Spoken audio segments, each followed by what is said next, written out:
সাকিব আল হাসান এমন একজন মানুষ কোনো ধরনের সমালোচনা সহ্য করতে পারেন না। কিছুদিন আগে তার সাথে আমার দেখা হয়েছিল, আমি দেখি নাই। সে হঠাৎ করে আমাকে সোনারগাঁ হোটেলে বাংলাদেশ এবং ভারতের মধ্যে যে ক্রিকেট ম্যাচ ছিল ওই সময় আমার দেখেই সে পুলিশ এবং বিসিবির কর্মকর্তাদের সামনেই আমাকে মারতে আসছিল।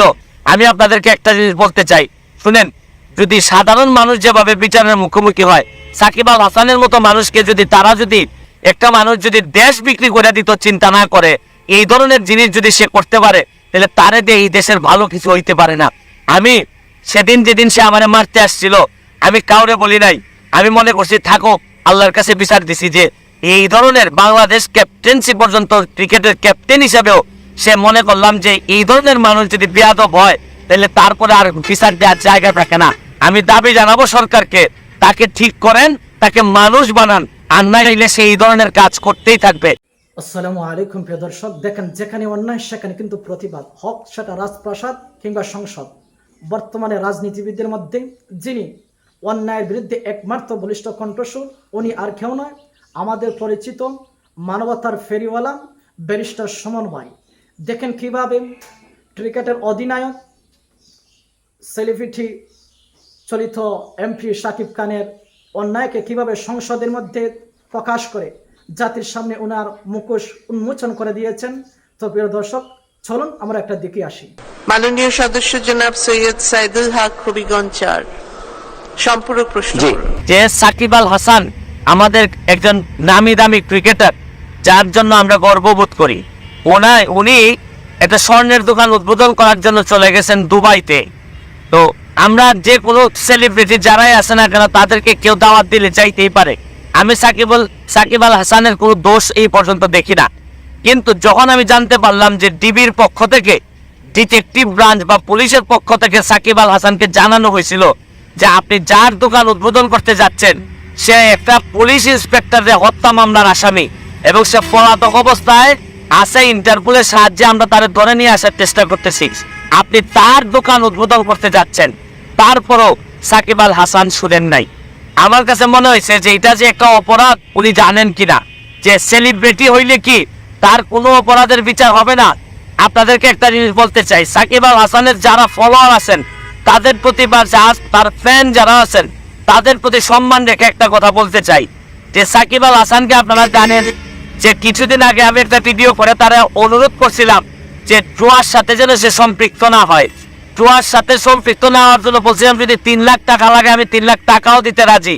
শুনেন, সাকিব আল হাসান এমন একজন মানুষ কোনো ধরনের সমালোচনা সহ্য করতে পারেন না। কিছুদিন আগে তার সাথে আমার দেখা হয়েছিল, আমি দেখি নাই।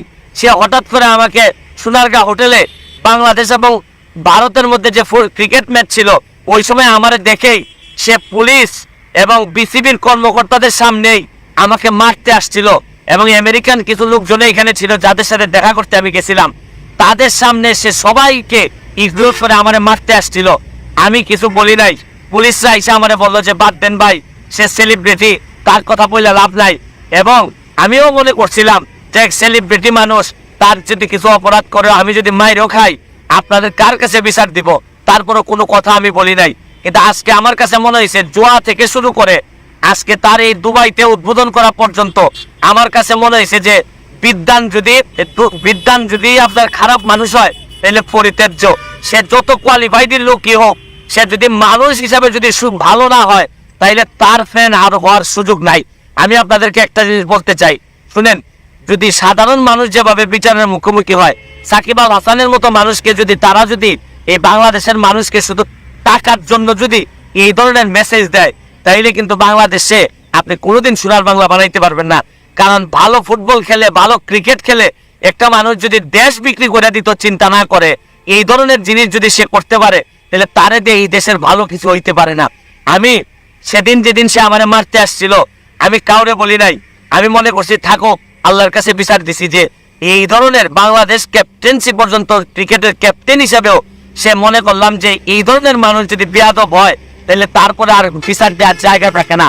আজকে আমার মনে হয়েছে 2-1 কথা বলা দরকার। তাকে যারা ফলো করেন, তার যারা ফ্যান, তাদেরকে একটা অনুরোধ করব, তাদেরকে বলেন যে দিনে 8-10 ঘন্টা ক্রিকেটের পিছনে সময় দিয়ে ভালো ক্রিকেটার হওয়ার সাথে 1 ঘন্টা সময় দিক, যে ভালো মানুষ হোক। মানুষ না হইলে এই ধরনের মানুষের বাংলাদেশে প্রয়োজন পড়ে না। আজকের মতো বিদায় নিচ্ছি। আমি দাবি জানাবো সরকারকে, তাকে ঠিক করেন, তাকে মানুষ বানান, আর না চাইলে সেই ধরনের কাজ করতেই থাকবে।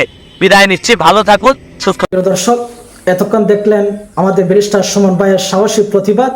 তো আপনাদের কাছে যদি ভালো লাগে অবশ্যই একটা লাইক করবেন, আর ব্যারিস্টার সুমন ভাইকে আপনাদের কাছে কেমন ব্যক্তি মনে হয় অবশ্যই কমেন্টের মাধ্যমে জানাবেন। তো এ ধরনের ভিডিও সবসময় পেতে আমাদের পাশে থাকবেন এই আশা ব্যক্ত করে বিদায় নিচ্ছি। ইনশাল্লাহ দেখা হবে আবারও পরবর্তী আরেকটি ভিডিওতে। তো এ পর্যন্ত সবাই ভালো থাকেন, সুস্থ থাকেন, এ শুভকামনা করছি। আল্লাহ হাফেজ।